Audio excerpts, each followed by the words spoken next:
Bonjour et bienvenue sur Bref de classe, le nouveau podcast de l'APAG, créé et animé par Nicolas Charles et Johan Chanoir. Sur celui-ci, vous trouverez des mises au point sur les nouveaux programmes de collège et de lycée, des bibliographies, ainsi que des propositions pédagogiques.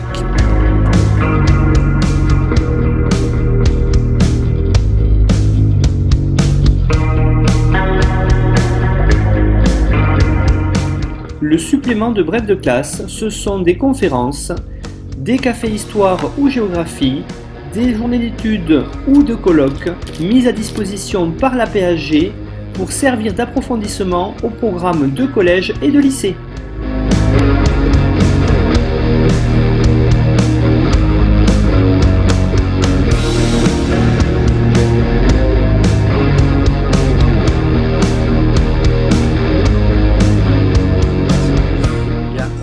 Bonjour à tous et à toutes. Je vais essayer de présenter certains aspects d'un travail, du coup ça rentre en résonance avec le constat qui a émis Claire Zalk précédemment, d'un travail qu'on a lancé il y a 5 ans avec 2 historiens allemands, en s'appuyant, alors le constat est simple et je vais le formuler abruptement et ensuite l'étayer et le prolonger.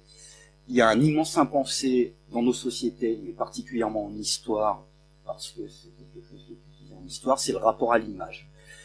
Pour dire autrement, on n'apprend jamais à lire des images, alors que les images sont omniprésentes dans notre société, mais elles le sont aussi en histoire, et plus particulièrement sur la Shoah, puisque ça a été dit en introduction. Mais la Shoah est sans doute l'événement qui a été le plus fixé par des images iconiques. Et donc il y a 5 ans, avec 2 amis collègues allemands, on s'est lancé sur un immense travail de recherche, puisque ça nous a baladé dans 7 pays pour essayer de reconstituer et de comprendre, alors il y a plein de dimensions d'analyse, mais de reconstituer et de comprendre ce qu'est l'album d'Auschwitz, qui est appelé improprement l'album d'Auschwitz, ou plus correctement l'album de Lily Jacob. Alors pourquoi incorrectement l'album d'Auschwitz? Parce qu'il y a plein d'albums d'Auschwitz qui ont été faits, et il y en a une demi-douzaine qui nous sont parvenus, autrement dit il n'y a pas qu'un seul album d'Auschwitz.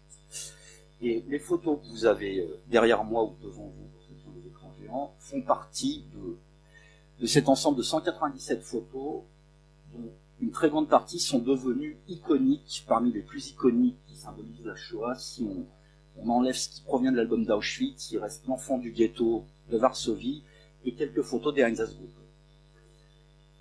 Or, et c'est là où ça devient intéressant, les images, pas uniquement les photos, les images sont des documents. Mais si vous regardez ces 4 photos ou d'autres, on a un premier problème, et ça vaut pour la quasi-totalité des photos qui sont utilisées en histoire. On n'a pas d'auteur, on n'a pas de date, on ne sait pas par qui elles ont été faites, pour qui elles ont été faites. Quand je dis il n'y a pas d'auteur, c'est par qui et pour qui. On ne sait pas à combien d'exemplaires ça a été tiré, etc., etc. Et donc, si on retranscrit ça en document écrit, il vous viendrait à l'idée de donner un texte dont on ignore l'émetteur, le destinataire, la date de rédaction, la raison pour laquelle ce texte a été écrit, etc., etc., et la réponse est évidemment non. Or, en ce qui concerne les photos, et si on prend celle-ci, ça fait plus de 70 ans, elles sont utilisées sans qu'on se pose la moindre question à leur sujet. Elles sont là, c'est une évidence, il suffit de les poser et ça dit la vérité. Ce qui montre d'énormes problèmes dans notre rapport. Et quand je dis notre, c'est pas vous présents dans la salle ou les enseignants, c'est notre société, et le rapport aux images, elles ne sont pas questionnées. Et pour vous montrer certains de ces problèmes, voici par exemple une photographie que vous allez tous être capables de placer.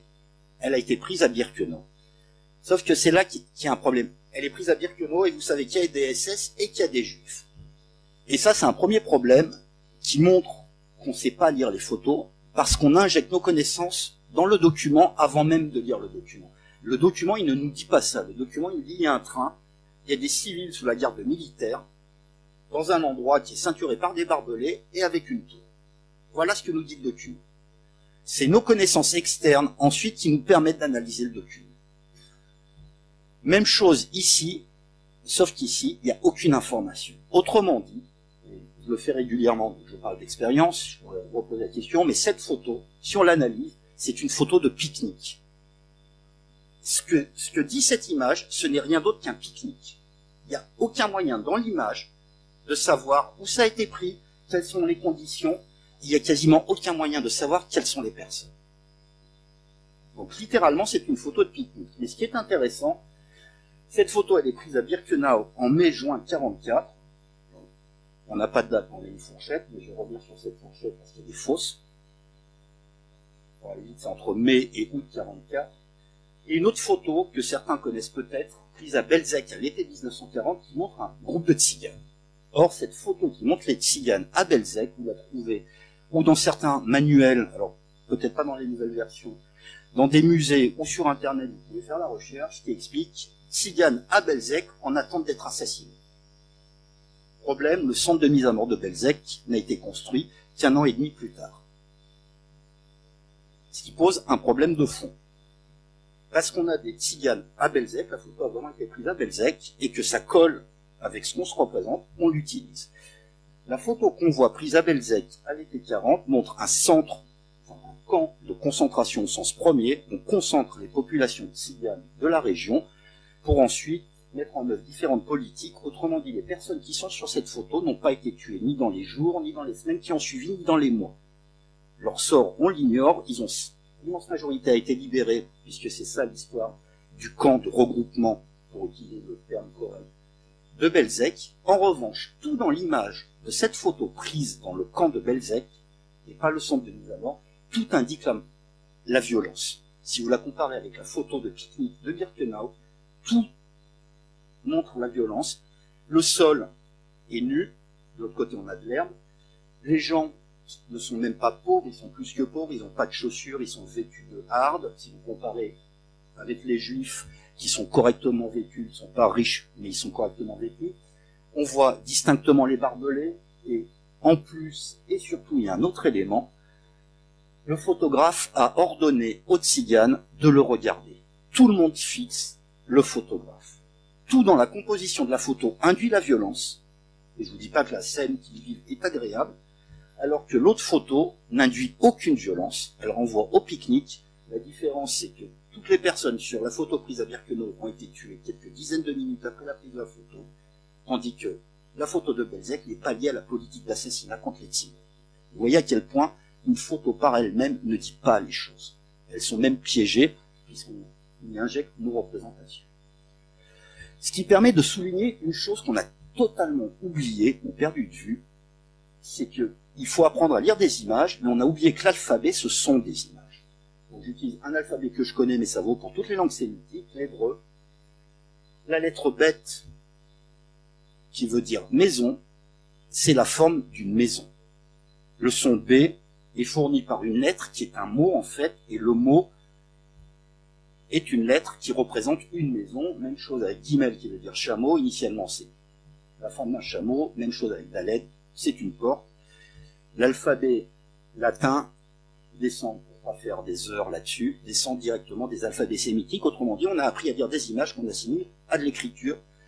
Et donc, il est évident qu'on doit apprendre à lire l'alphabet, et pourtant, sur les photos ou sur les dessins, il n'y a pas cette logique. Même chose avec un autre alphabet, qui est l'alphabet aztèque, qui est incompréhensible, qu'on arrive à peine aujourd'hui à décoder, et ce sont encore des images. Donc on sait que les images doivent être lues, et pourtant on ne l'applique pas à ce que sont des images à proprement parler, des dessins, des sculptures, des photographies, etc. Ceci pour souligner qu'il faudrait intégrer tout un ensemble d'éléments, l'objet au sens matériel du terme, et je vais y revenir, le lieu où ont été prises les photos, je vais y revenir à la marge, l'action, et le temps entendu dans toutes ses dimensions, à la fois la chronologie, mais aussi la temporalité, etc. etc. Maintenant, l'objet, c'est ça. Donc l'album de Lily Jacob, en l'occurrence là où il y a 197 photos, ce qu'on a étudié, c'est un album. Premier constat, c'est que cet objet-là, aujourd'hui, tend à disparaître de la connaissance commune, comme un téléphone à combiner est totalement inconnu pour vos élèves. Téléphone à combiner, c'est un truc qui ne savent même pas ce que c'est. Même chose avec un album, l'immense majorité des gens aujourd'hui ne font plus d'albums. C'est le progrès, on est passé à des albums numériques, autrement dit cet objet-là, formellement, matériellement, on a perdu de vue ce que c'était, ou en tout cas les nouvelles générations. Ça, c'est le premier constat. Mais il y a un autre constat qui nous concerne nous, et quand je dis nous, c'est toute personne qui a été en contact de cet objet. On a totalement oublié une chose, c'est qu'un album, c'est construit. Il y a une sélection, comme on dit, il y a une narration qui est mise en place. Il y a une sélection qui consiste à choisir ce qu'on met dans l'album, comment on le met, etc., etc. Or, même constat, on ne sait pas qui l'a fait, qui a choisi les photos, qui a fait le chemin de fer, et on peut dérouler ça pendant des heures. Alors, les conclusions de notre travail, c'est simple, cet album a été commandité par Rudolf Höss, l'ancien commandant du camp d'Auschwitz, qui était rappelé en catastrophe début mai 1944 pour gérer l'opération qui est appelée l'action hongroise, ou l'opération hongroise. Et c'est un album d'autopromotion pour montrer comment est-ce qu'on travaille bien à Auschwitz. Ce qui vous montre déjà un immense pied. Les photos les plus iconiques de la Shoah sont des images qui ont été faites pour promouvoir le bon travail réalisé à Auschwitz. En ce qui concerne les photographes, même chose, même si là on le sait depuis un peu plus longtemps, il y a deux photographes principaux qui travaillent au labo photo d'Auschwitz, qui sont Walter et Hoffmann. Et d'après un témoignage, il y aurait une série de photos, mais qu'on n'a pas pu identifier, qui auraient été prises par Rudolf Höss. Voilà les trois auteurs de l'album, en sachant d'autre part qu'il y a d'autres auteurs qui sont les détenus, qui faisaient le travail manuel dans le laboratoire de photos d'Auschwitz, qui ont développé et qui ont collé les photos dans l'album et qui l'ont même paragraphé selon les instructions qui leur étaient données. Mais même chose, on ne sait pas si ce sont les prisonniers qui ont choisi l'ordre dans lequel les photos étaient mises, si ce sont les photographes, ou si c'est Rudolf Höss. Donc, vous voyez qu'à chaque fois, il y a plein de possibilités à évoquer. Et la seule information qu'on possède sur cet album, c'est son titre, La réimplantation des Juifs de Hongrie. On ne sait rien d'autre. Ça s'ouvre par une première photo, qui est une photo prise dans le studio photo du camp d'Auschwitz, et qu'on pourrait appeler une photo hardcore, comme les photos de stars de cinéma, c'est exactement la même logique. Et cette photo et celle qui est à côté d'elle sont deux photos de juifs ethniques qui correspondent aux clichés antisémites de l'époque. Mais voilà les seules informations qu'on a, réimplantation des juifs de Hongrie. Ce qu'on a pu trouver dans un témoignage d'un des rescapés du labo photo, c'est que cet album a été fait en 15 exemplaires, destinés, selon nos analyses, au plus haut hiérarque du régime nazi, mais cette copie-là est la plus mauvaise d'entre toutes, c'est la copie privée du photographe, de Walter. Comment dit, cet album-là n'est pas celui qui a été reçu par Himmler, par exemple, par Eichmann, et on peut tous les donner. Voilà à quoi ressemble cet album. Vous avez 4 pages ici, pages 8, 9, 10 et 11. Et là, je peux parler de moi, puisque alors, il y a certains enseignants qui me connaissent et qui ont été à Auschwitz avec moi. Ça fait quasiment 20 ans que je travaille sur Auschwitz en tant qu'objet d'étude. Et cet album a été publié notamment par Yad Vashem, et j'ai passé au moins une dizaine d'années à recommander l'acquisition de cet ouvrage en disant que c'était très bien. Je peux vous dire qu'aujourd'hui, c'est très mieux. Pour une raison très simple, et qui vous montre surtout la puissance de l'image et la puissance de la narration. Donc, ces 4 pages-là, vous les avez sous les yeux. Les historiens, tous, et je ne vise pas Yad Vashem ici, tous les historiens qui ont œuvré sur le sujet les ont tous eu sous les yeux. Et voilà comment il est appelé dans le monde entier, pas que Yad Vashem, c'est l'histoire d'un transport, l'histoire d'un convoi. Très bien. Sauf que quand on regarde les photos, on se rend compte que sur ces 4 pages que je viens de vous montrer, il n'y a pas un convoi, il y en a 4. Encadré en rouge, vous avez une série de 8 photos prises sur un convoi. Encadré en noir toute seule, en haut sur la page 8, c'est un autre convoi. Encadré en vert 3, c'est un 3e convoi. Et encadré en bleu en bas, page 11, c'est un 4e convoi. 4 convois sur 4 pages. Mais en plus, pour vous montrer à quel point, même en connaissant le site, donc je parle de moi là, même en ayant l'habitude de travailler sur le terrain à proprement parler, pas uniquement sur les archives, je n'ai jamais fait attention jusqu'à ce que je m'interroge, que le convoi qui se trouve encadré en rouge, et vous pouvez voir le train au bas de la page 8, se trouve sur la voie numéro 3 du quai à Birkenau, alors que le convoi qui est page 11 se trouve sur la voie numéro 2. Quand on connaît la topographie, c'est évident, sauf que j'ai jamais vu moi. Je ne dis pas que je suis brillant, mais personne ne l'a jamais vu. Ce qui vous montre à quel point on est incapable de lire correctement les images. Et c'est évident, une fois qu'on le sait, le train il peut pas sauter d'une voie à une autre. C'est deux convois différents, matériellement, c'est indiscutable. Et quand on s'amuse, quand on a cherché à déconstruire l'album, on s'est rendu compte qu'il était constitué d'un certain nombre de séries, une douzaine de séries au total, plus des photos isolées. Par exemple, la série rouge qui est sur les 4 pages, ici vous avez 8 photos, il y en a quelques autres qui s'y rattachent, 8 photos numérotées selon la place dans l'album, et voilà le bon ordre. Vous voyez à quel point l'album n'a aucun rapport avec la réalité des prises de vue. Ça, c'est l'album, ça c'est la réalité dans laquelle les vues ont été effectuées. Alors, je vais m'arrêter un peu plus longtemps sur certaines photos pour que vous puissiez constater. Par exemple ici, 4 photos qui présentent des vues à peu près similaires, où on voit la rampe dans une partie de sa longueur. Et les photos 21 et 19 se ressemblent comme deux gouttes d'eau, on pourrait penser qu'elles ont été prises le même jour. Petit problème quand on étudie les photos, au centre de la rampe, je ne sais pas si vous arrivez à bien voir sur l'écran, mais photo 21, il n'y a rien du tout au centre de la rampe. Photo 19, il y a un début d'empilement d'objets. Vous pouvez voir qu'il y a une sorte de barricade qui a commencé à être montée. Et la photo numéro 4, il y a un fatras qui a été empilé là. Donc c'est pas les mêmes jours que ces photos ont été prises. À nouveau, on l'a sous les yeux mais on le voit pas. Autre exemple, photo 169 et 177. Il y a un objet qui est en équilibre, en fait c'est une sorte de seau qui est en équilibre posé sur un poteau. Il n'y a aucune raison que ce seau soit là pendant des heures. Chaque fois qu'un convoi arrive, tous les objets sont déblayés, ramassés par des détenus, et le seau qui est là, il ne peut pas être resté au-delà d'un convoi. Autrement dit, les deux photos sont prises au même moment. En fait, vous voyez un groupe d'hommes qui rentrent, on voit des femmes qui sont tournées, femmes et enfants, qui sont tournés sur la 177, ce sont les victimes d'un même convoi. Vous voyez que l'information est dans l'image, mais il faut vraiment aller chercher l'information. Autre exemple, c'est chercher les visages. Alors, il y a littéralement, il y a des milliers de personnes sur les photos, et je vais vous montrer tout à l'heure ce que ça induit. Mais par exemple, sur ces deux photos 37 et 38 prises au centre de la rampe, vous pouvez voir une femme que j'ai agrandie. Alors, on la voit pas très bien, elle est de dos une fois de 3/4, mais sur une autre photo prise en haut de la rampe, vers les crématoires, on retrouve la même femme. Autrement dit, les photos qui ont été prises au centre de la rampe, et cette série de photos que je vais vous montrer, concernent le même convoi. Même chose avec la femme que vous voyez ici, c'est exactement les mêmes cheveux, et le même vêtement avec le même pli sur par-dessus, il n'y a aucun doute, on retrouve cette femme également. Et voilà la série de photos qui a été prise en haut de la rampe. Au total, vous avez 12 photos qui montrent des gens qui sont envoyés vers les chambres à gaz. Ces 12 photos-là se rattachent à la sélection que vous venez de voir.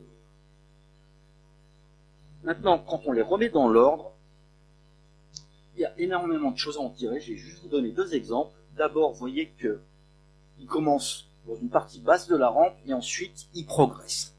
Il ne va pas dans l'autre sens, il ne part pas des chambres à gaz qui se trouvent, on va dire, pas très loin de la photo 61 pour redescendre vers le centre de la rampe. Il va dans l'autre direction. Et ce qui est encore plus important, c'est que les gens, eux, vont vers les chambres à gaz, or ils sont tous tournés en direction du photographe.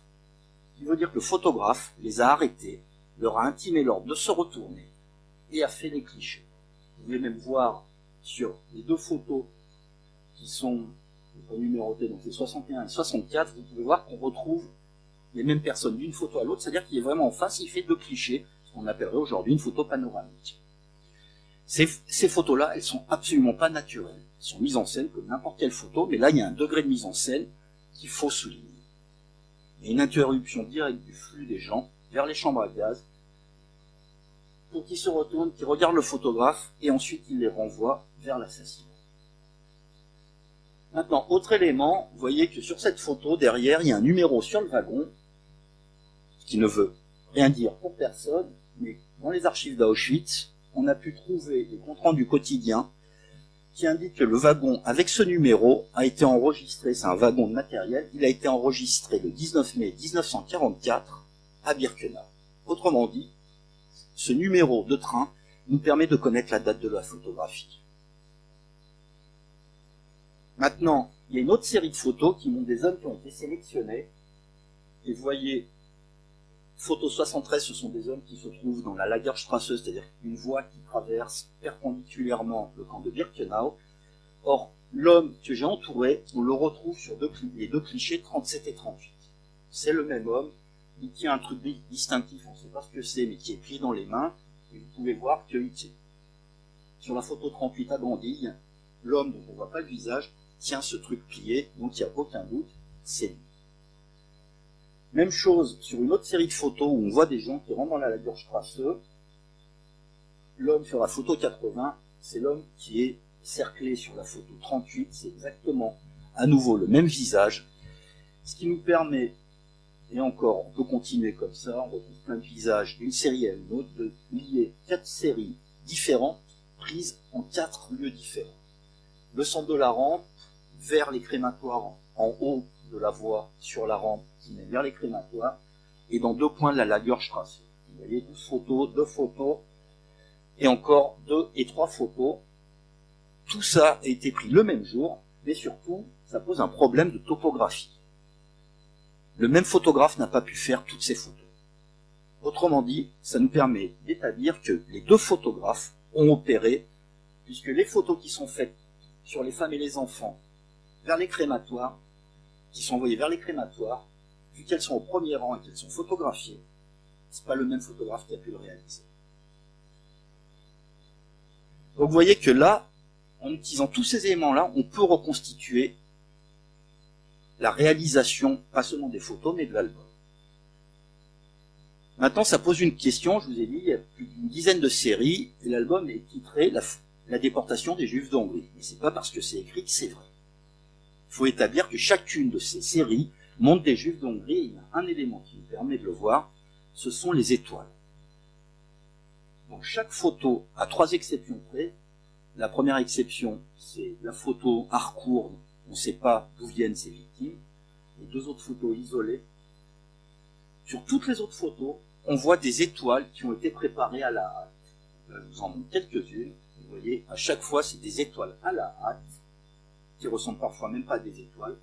Tout ça ne correspond qu'à une seule zone en Europe, c'est la Hongrie. Il n'y a que en Hongrie où les Juifs ont eu quelques jours pour préparer des étoiles. Ailleurs, elles étaient fournies par les autorités, comme en France, comme en Belgique, comme en Allemagne. Toutes les séries, à l'exception de une, et je vais y revenir, montrent des Juifs de Hongrie. Maintenant, autre exemple de ce que peuvent nous montrer les photos, et à nouveau, je vais me mettre en cause, il y a des photos auxquelles on ne s'est pas du tout intéressé jusqu'à l'achèvement du livre, notamment les photos qui ont été prises au Canada, au pluriel. Les Canadas sont les 2 zones où étaient entreposés les biens qui étaient récupérés sur les Juifs qui venaient d'arriver. Ces photos, pour nous, elles n'avaient aucun intérêt initialement. On ne voyait pas d'éléments matériels, pas de train, pas de SS, pas de victimes. On voyait juste des objets. Sauf que c'était une erreur lamentable dont on s'est rendu compte dans les dernières semaines quand on a achevé le livre. Et en fait, ce qu'on voit est totalement différent d'une photo à l'autre. Sur la première photo, vous voyez des valises. Sur l'autre photo, il n'y a pas de valise. Ce qui veut dire que la provenance n'est pas la même. La photo avec les valises, ce sont des camions qui arrivent depuis la rampe. On a récupéré les valises sur la rampe. L'autre photo, ce sont des camions qui arrivent depuis les chambres à gaz. Les vêtements ont été récupérés dans les vestiaires des chambres à gaz. Ce qui n'est pas un détail anodin. Mais alors, il y a une multitude d'informations dans chaque photo et littéralement on peut passer des dizaines de minutes, voire des heures sur chacune des photos et on est en train d'écrire un papier pour les États-Unis sur l'analyse d'une seule photo. Donc ça vous montre la richesse et je vais vous la montrer concrètement tout à l'heure. Mais pour vous donner un exemple, cerclé en rouge, vous avez un projecteur. Ce projecteur, il donne un élément fondamental qui vous montre qu'on travaille de nuit. On travaille jour et nuit. Et ce travail de nuit, j'y vais revenir tout à l'heure, mais gardez ce projecteur en tête.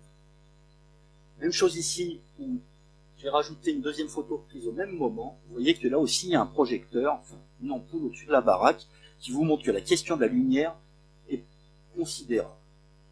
Maintenant, vous pouvez me dire comment est-ce qu'on peut prouver que ces vêtements-là concernent les Juifs de Hongrie, et la réponse, l'étoile. L'étoile là est une étoile typique des Juifs de Hongrie.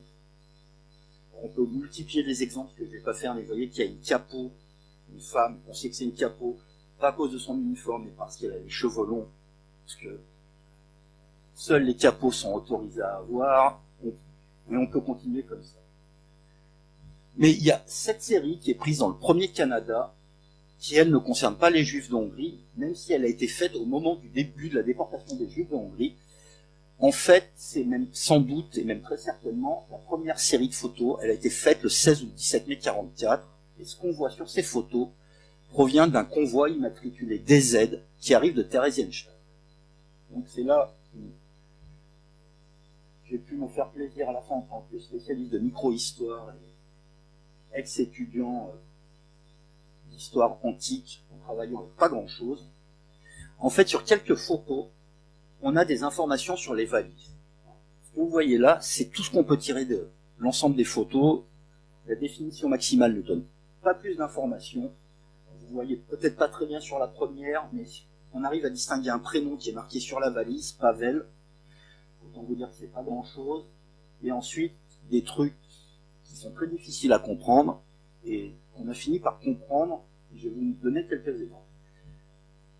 Le seul élément où il y a un patronyme qui est exploitable, c'est sur cette photo où on voit qu'il y a un prénom Julius et la dernière lettre du nom c'est N. Le reste est caché par la femme au premier plan. Il est né en 1901 et il y a un numéro 1625 dont on ne sait toujours pas à quoi il correspond. En fait, on a cherché, là c'est le miracle de l'informatique, la seule personne qui correspond à cela, c'est un homme qui s'appelle Julius Kohn, qui est né en Tchécoslovaquie, devenu protectorat de Bohême-Moravie, et qui a été envoyé le 23 janvier 1943 à Theresienstadt, c'est-à-dire le camp où on regroupe les Juifs du protectorat de Bohême-Moravie. Il est déporté de Theresienstadt le 15 mai 1944, et on a la liste du convoi. Ça, c'est la première page de la liste du convoi qui date de l'après-midi. Mais sur cette photo, enfin sur ce détail de la photo, vous voyez qu'il y a un 3 en chiffre romain /1.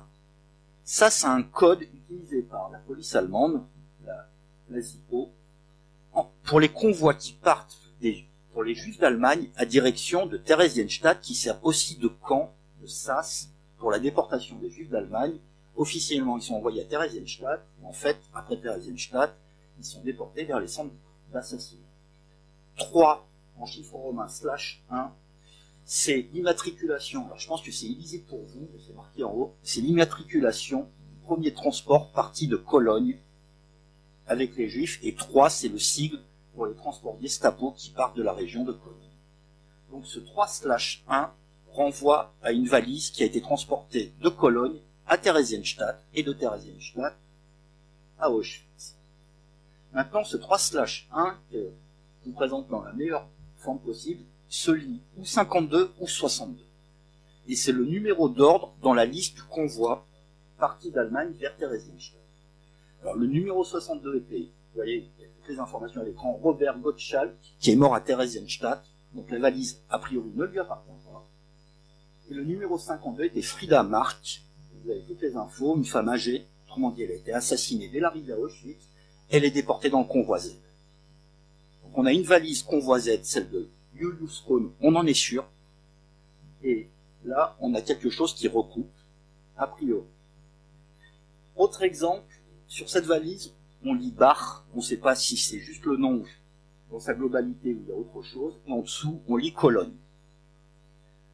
Et donc dans le DZ, il y a 3 personnes qui s'appellent Bach ou Bacharach. À nouveau, ça confirme que toutes les informations croisent sur le convoi des Z et sur aucun autre des 3 autres convois envoyés de Theresienstadt à Auschwitz en 1944. Et puis, il y a ce truc qui a été le dernier que j'ai réussi à comprendre, X759. Là, vous pouvez vous gratter pour trouver ce que ça veut dire.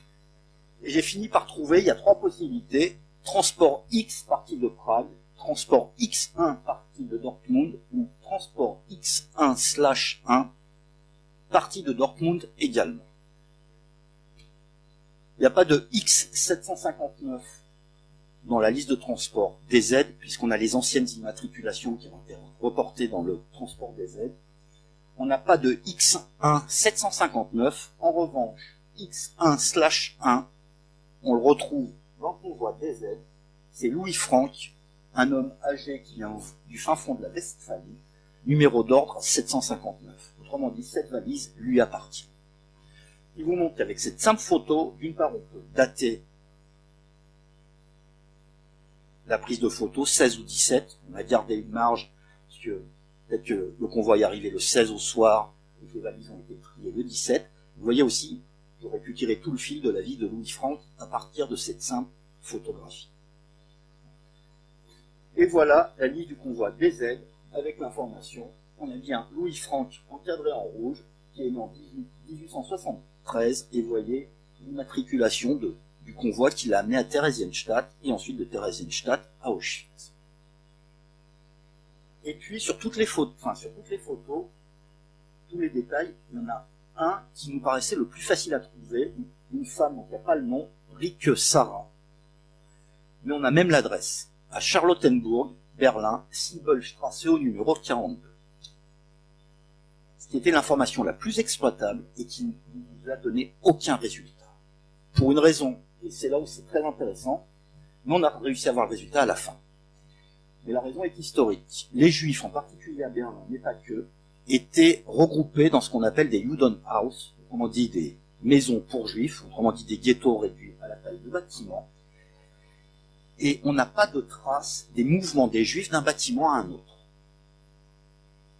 Or, à la Siebelstrasse numéro 42, on s'est rendu compte qu'il y avait plusieurs dizaines de Juifs qui étaient enregistrés. Pour ceux qui connaissent Berlin, il y a des pierres d'achoppement, et il y en a plus d'une dizaine qui ont été apposées devant cette maison, mais aucune Rike Sarah, alors Sarah c'est le prénom obligatoire avec les lois nazies, mais aucune Rike qui est enregistrée là.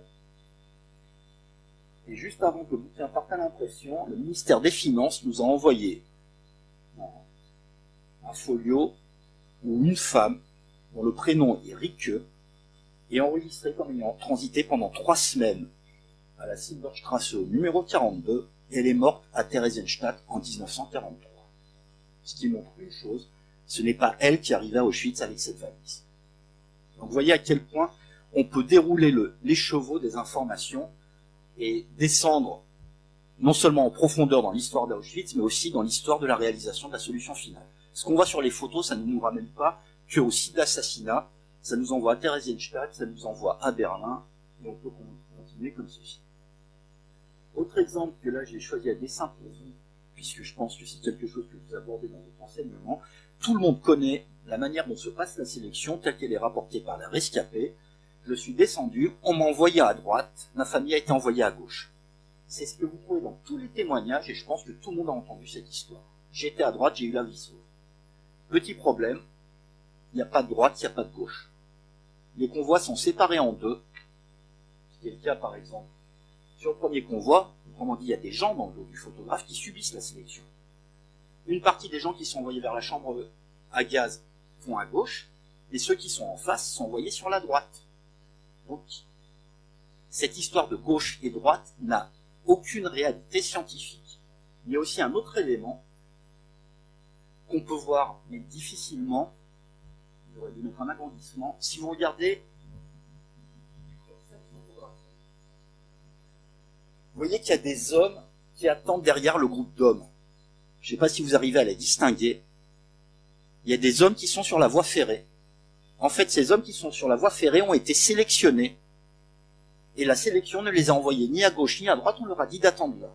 Et il y a la même chose sur les photos avec les femmes. Les femmes sont stockées au sens propre du terme sur la voie ferrée.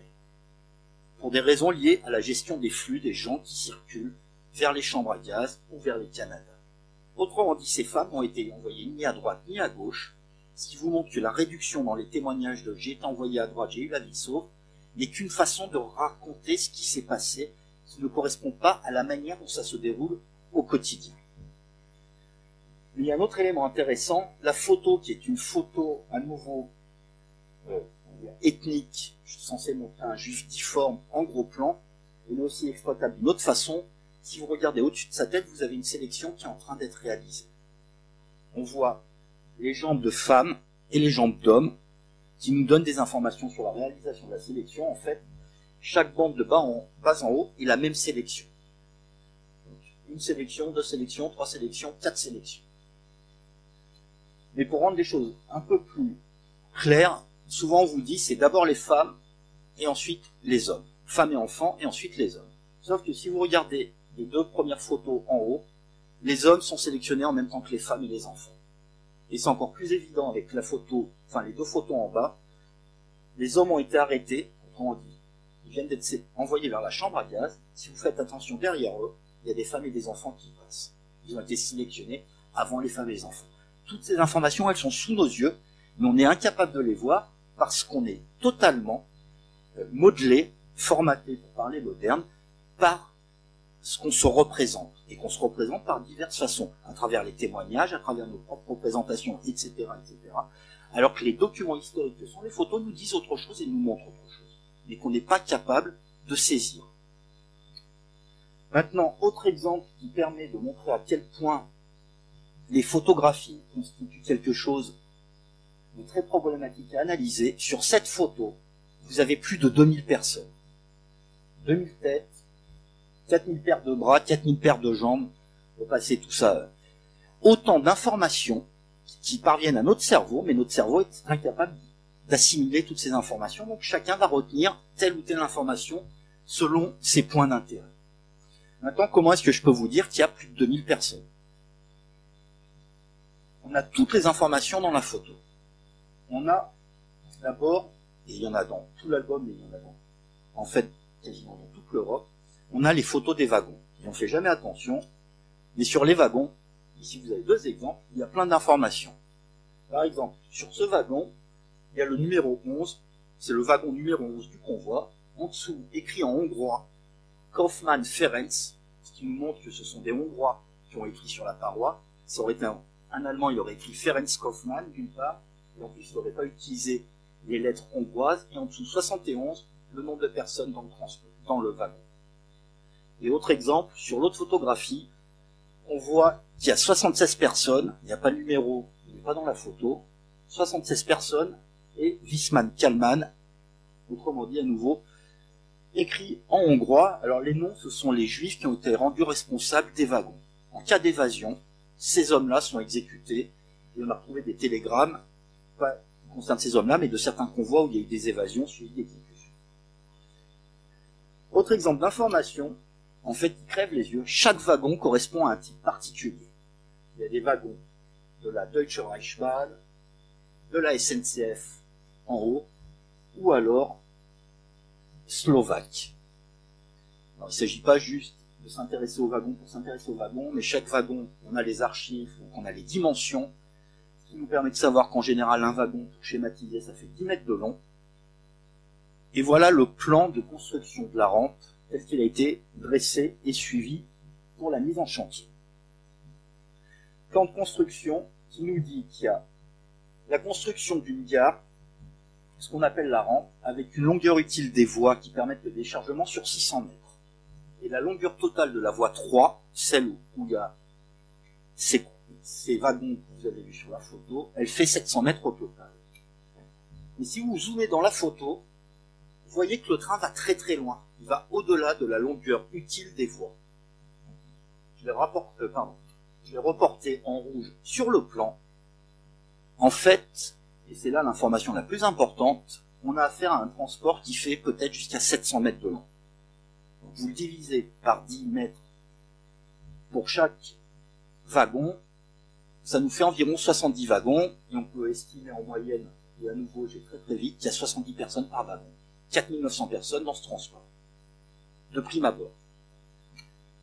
Alors, on a peu d'informations sur les transports de Hongrie, c'est totalement le contraire pour la France, la Belgique, les Pays-Bas, on a les noms, tout ce qu'il faut. On a juste des chiffres pour les transports de Hongrie. En jaune, c'est la période où on sait que ces photos en particulier ont été prises. Il n'y a aucun transport avec 4900 personnes. Autrement dit, toute ma démonstration est fausse. Elle est fausse parce que on n'a pas intégré un élément qui est aussi dans la photo. Et c'est ça, cet élément. C'est une information qu'on est incapable de comprendre. Tout ça, les objets que les gens ont mis avec eux, des valves, des ballots. Vous avez un homme que j'ai fléché en rouge, on peut estimer à 1,80 m, si vous le reportez au camion, ça colle. Vous voyez la taille du monceau d'objets qu'il y a à côté de lui. Autant vous dire que ces objets ne sont pas transportés dans les wagons avec les victimes. En fait, ça, ce sont des photos qui ont été prises à Westerbork, aux Pays-Bas, l'embarquement de Juifs, et si vous faites attention sur la photo, vous voyez qu'ils laissent tous leurs objets sur le côté. Voilà ce que ça donne, et là il y a un élément très important, une photo isolée, elle ne nous dit rien en fait. C'est le mouvement, la liaison des photos qui nous apporte des informations. Si vous faites attention, sur la première photo en haut, vous voyez qu'il y a des wagons de différents types. En fait, ce wagon de déportation est un wagon de passagers, et les wagons de marchandises sont dédiés au transport de toutes les valises qui ont été entreposées. Et on sait que les valises ont été embarquées, parce que sur la dernière photo, le train part. Vous voyez tout au fond la baraque qu'on peut distinguer sur la première photographie, il n'y a plus rien. Ça a été embarqué dans le train. Autrement dit, sur ce transport, et ça c'est le début du transport, on a une information qu'on n'avait pas intégrée, et qu'on voit visuellement en fait. Personne ne descend de ces wagons. On a un certain nombre de wagons qui sont dévolus au transport des objets. Autrement dit, on ne sait pas combien de wagons ont été utilisés pour les objets. En revanche, c'est un des plus grands convois qui est arrivé à Birkenau dans le cadre de l'opération de Hongrie. Il y a au moins 2000 personnes, tout simplement parce que la même sélection se déroule dans le dos. Il y a 3500 personnes dans ce transport, et si on répartit tout ça, ça vous fait 2000 personnes, plus toutes les autres informations. Il est impossible de l'analyser proprement individuellement. D'où l'intérêt d'avoir travaillé à plusieurs. Et je pense que personne n'a relevé, enfin, de toute façon personne ne l'avait vu jusqu'à ce qu'on mette le doigt dessus. Et volontairement je ne l'ai pas signé. Si vous regardez juste en dessous du chariot, donc il y a un chariot en haut, vous pouvez éventuellement distinguer un homme qui travaille au fond d'une tranchée. Vous avez des travailleurs qui sont en train de creuser la tranchée que les gens qui vivent Birkenau longent quand ils remontent la rampe. En fait, au pied de la route où marchent les gens vers les chambres à gaz, vous avez une demi-douzaine de prisonniers qui sont en train de creuser.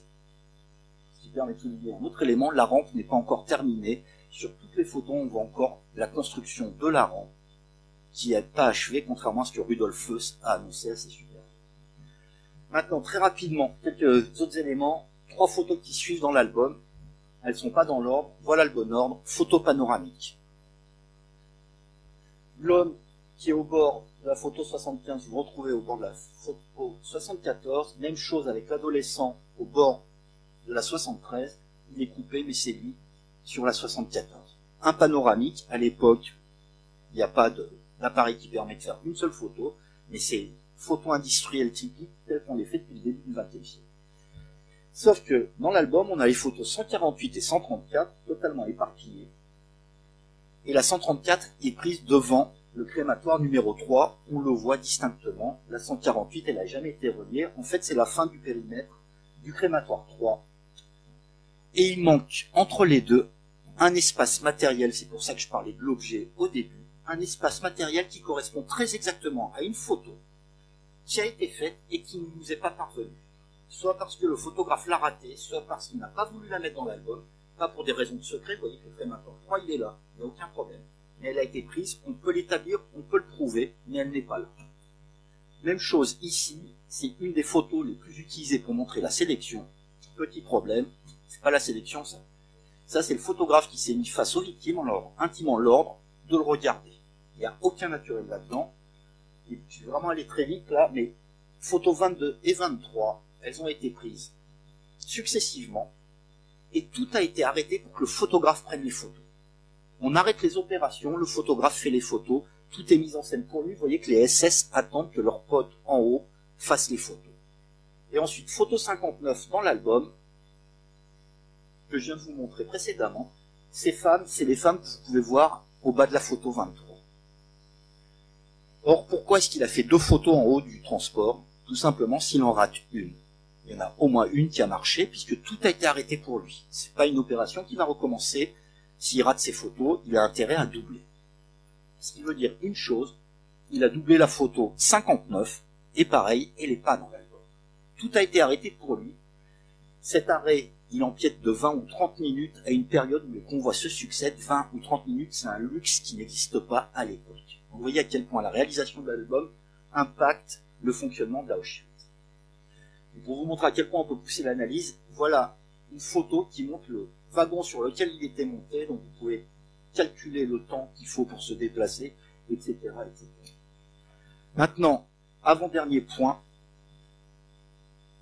il y a un problème fondamental, par ailleurs, sur l'image, c'est qu'on estime en général, la photo c'est fiable, le dessin c'est subjectif. Ben non, les deux sont subjectifs, et l'un n'est pas plus fiable que l'autre.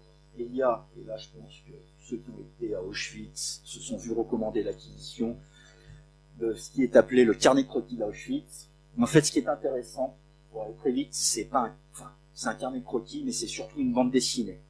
Vous voyez là, c'est ce qu'on appelle un strip en bande dessinée, 3 cases qui se succèdent, autrement dit, on a une narration.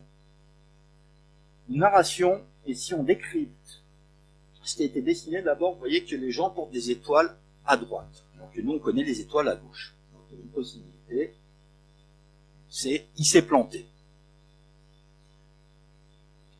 Dessin suivant, les étoiles sont dans le dos, et l'analyse en général des gens, c'est pour informer le lecteur qu'on a affaire à des juifs. Qui pourrait être en soi une possibilité. Le problème, c'est qu'il nous a déjà collé les étoiles sur la première case. Donc, il n'a pas de raison de rééditer l'information. En fait, ça montre à quel point ces dessins-là sont fiables, et ça montre aussi comment on se représente l'histoire. Voilà les étoiles jaunes qui ont été portées en France, en Belgique, ou aux Pays-Bas, ou en Allemagne. Et voilà ce qui a été porté dans d'autres endroits de l'Europe allemande. C'est pas des étoiles, déjà, pour commencer, c'est des marques. On a marqué les juifs, on leur a pas fait porter une étoile. Dans certains endroits, ils ont porté une étoile jaune. À Varsovie, dans le gouvernement général, c'est un brassard avec une étoile bleue. Ce qui nous permet de souligner une chose, nous on parle de l'étoile jaune, alors que c'est le marquage. Et pour nous, l'étoile jaune, c'est porté à gauche sur la poitrine. Sauf que on voit l'histoire par le petit bout de la lorgnette. En France, c'est moins de 140 000 personnes qui l'ont porté, zone occupée, adultes, etc. Dans le gouvernement général, c'est plus de 2 millions de personnes qui ont porté le brassard à étoile bleue. Vous voyez que notre représentation de l'histoire est loin d'être la réalité historique, ou en tout cas majoritaire. Mais surtout, il y a un ghetto dans l'Europe allemande où les gens portent une étoile à droite et une étoile dans le dos, et c'est le ghetto de Łódź, enfin Lodz. Et c'est exactement ce qu'on voit sur les dessins. Ce qui vous montre le degré de fiabilité du dessin. Autre exemple, si vous faites attention, le Mirador central est inachevé. Tout le monde connaît le Mirador central. Là, il est inachevé, ça tombe bien sur les photos de 43. Et dans les archives, on voit que la construction de la seconde L n'a eu lieu qu'à la fin de l'année 43. Ce qui nous permet de dater le dessin et de montrer à quel point le dessin est fiable. Mais enfin, dernier point, sur ces 3 dessins, il y a 6 traces de violence. Un SS qui pointe son fusil, un autre qui gueule des ordres depuis un wagon, un SS qui attrape un vieux juif, le père qui est séparé de son fils par un autre SS, et vous avez des chiens de partout.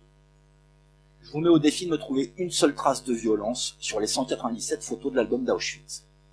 Donc il y a 2 possibilités, soit le dessinateur exagère, soit les photos mentent. Et on sait que le dessinateur n'exagère pas parce que c'est un prisonnier, pas parce qu'on a envie de le croire, mais parce qu'on a des dizaines de milliers de témoignages qui nous racontent tous la même chose. La sélection est une scène où la violence se déchaîne. C'est rapporté par les rescapés, par les morts dans les manuscrits qui ont été enfouis, par les SS. Tout concorde pour dire que ces dessins sont vrais, alors que dans les photos, il n'y a aucune trace de violence. Mais il y a un autre problème avec ces photos, et je vous le montre très rapidement. Voilà le journal d'un médecin SS. Alors pourquoi je vous montre ça? En général, je pose la question, qu'est-ce qu'il faut faire pour réussir une photo? Il faut 2 éléments, un appareil photo et de la lumière. C'est évident. C'est tellement évident qu'on ne pense pas à une chose. Voilà voilà ce que dit un SS qui fait les sélections. Les convois arrivent systématiquement de nuit. Donc on peut pas faire de photos de nuit. Tous les convois entre mai 42 et le printemps 44 sont arrivés de nuit pour des raisons liées à la logistique et au fonctionnement du camp. Et voilà un dessin qui montre une sélection. Vous voyez que la scène est de nuit. Dessin fait après-guerre avec des possibilités techniques que n'avait pas celui qui travaillait sur la rampe que je vous ai montré précédemment, parce que pour dessiner du noir, il faut du matériel. Mais voilà à quoi ressemble véritablement la sélection, ce qui n'a rien à voir avec toutes les photos qu'on connaît, qu'on utilise pour illustrer l'histoire. Maintenant, très rapidement, je vais passer là-dessus. J'ai pas le temps. Mais très rapidement, je vous ai dit aucune trace de violence sur les photos, pourtant elle est omniprésente. Et je vous parle pas de omniprésente parce qu'on la devine, elle est omniprésente parce qu'on n'est pas capable de la voir. Tous les SS sur les photos ont des cannes. Il n'y a aucune raison qu'un SS se balade avec une canne à Auschwitz. C'est pas un sanatorium pour SS. Non mais, je vous dis, c'est pas un sanatorium pour SS, notamment parce que chez les négationnistes, on vous explique que c'est des SS qui ont été blessés au front, qui ont été envoyés à Auschwitz. La preuve, ils ont des cannes. On a les dossiers médicaux, tout ça, on peut établir que non. Toutes ces cannes, c'est leur instrument de travail pendant les sélections. Vous voyez que la sélection, c'est chiant, il faut attendre. Donc ils s'appuient sur leurs cannes, mais c'est surtout des matraques. Et les cannes viennent d'où? Évidemment, elles ont été récupérées sur les juifs qui arrivent avec des cannes et qui ont été assassinés, puisque ça ne fait pas partie de la dotation de la SS. Mais surtout, il y a une photo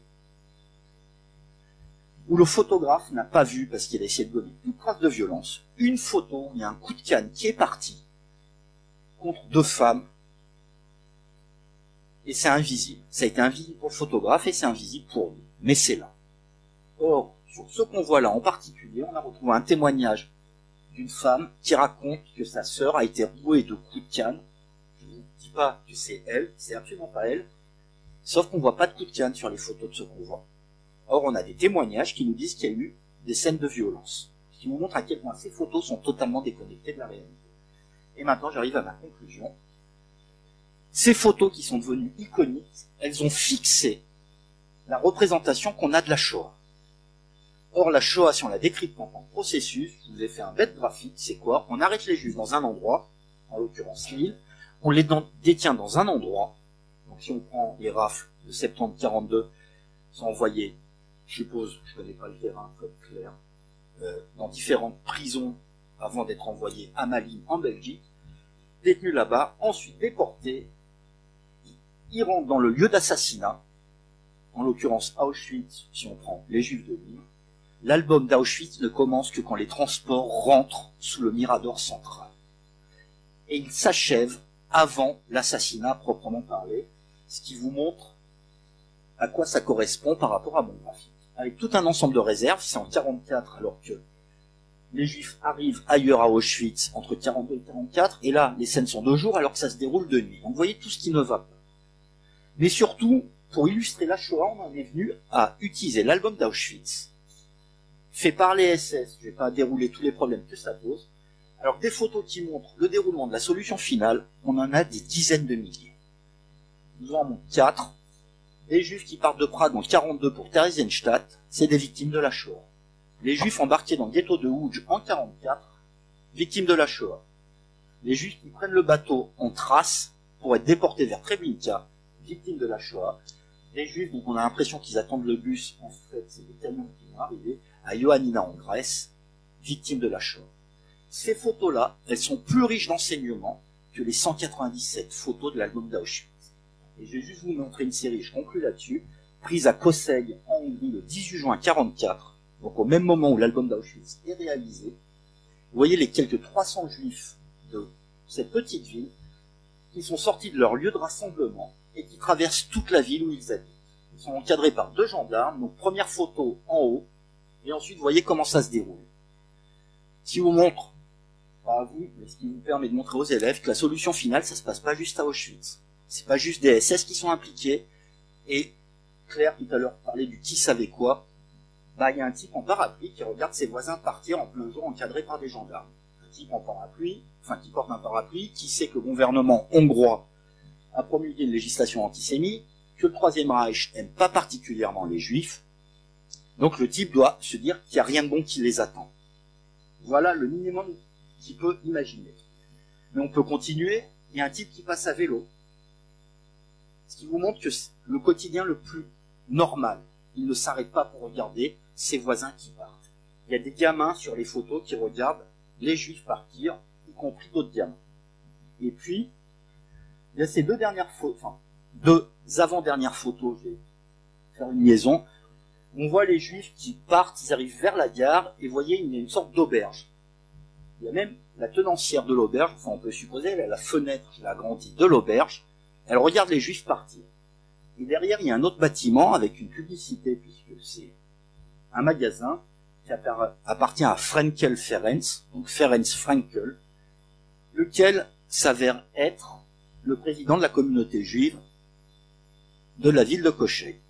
Autrement dit, la femme qui est à la fenêtre est en train de regarder le type qu'elle connaît, puisqu'elle le connaît forcément, qui est en train d'être déporté. Vous voyez que pour expliquer la solution finale, ces photos-là, elles sont infiniment plus riches que toutes les photos qui montrent l'assassinat proprement parlé. Maintenant, ça c'est les juifs qui arrivent à la gare de Kosseil. Et il y a un dernier élément qui est intéressant. Vous voyez l'officier de l'armée hongroise qui tend des documents. Officier de l'armée hongroise qui tend les documents, qui sont les documents du transport en fait. Mais il y a une photo de l'album où on voit Richard Baer, qui est le commandant du site, et les SS ont pour habitude d'avoir un pli de chemise, et je ne sais pas si vous arrivez à distinguer sur l'agrandissement, il a des documents dans son pli de chemise. En fait, les documents qu'il a dans son pli de chemise, sur le bras, c'est les documents du transport qui vient d'arriver. Je ne dis pas que c'est le même transport, mais vous voyez que la liaison, elle existe même factuellement sur les photographies. Encore faut-il être en mesure d'aller chercher les informations, mais surtout l'information que nous on a compris au bout de 5 ans de travail, et qui est la plus importante, c'est qu'une photographie, on ne peut pas la comprendre si on ne sait pas ce qui s'y trouve. Autrement dit, si vous regardez une photo sans avoir la moindre information à propos de ce qu'il y a dedans, sans aucune connaissance, on est incapable de l'exploiter. Pour comprendre ce qu'il y a dans une photographie, il faut avoir tout un matériau extérieur, des archives, tout ce que vous voulez, pour pouvoir l'analyser. Et je vais m'arrêter là, on vous remercie.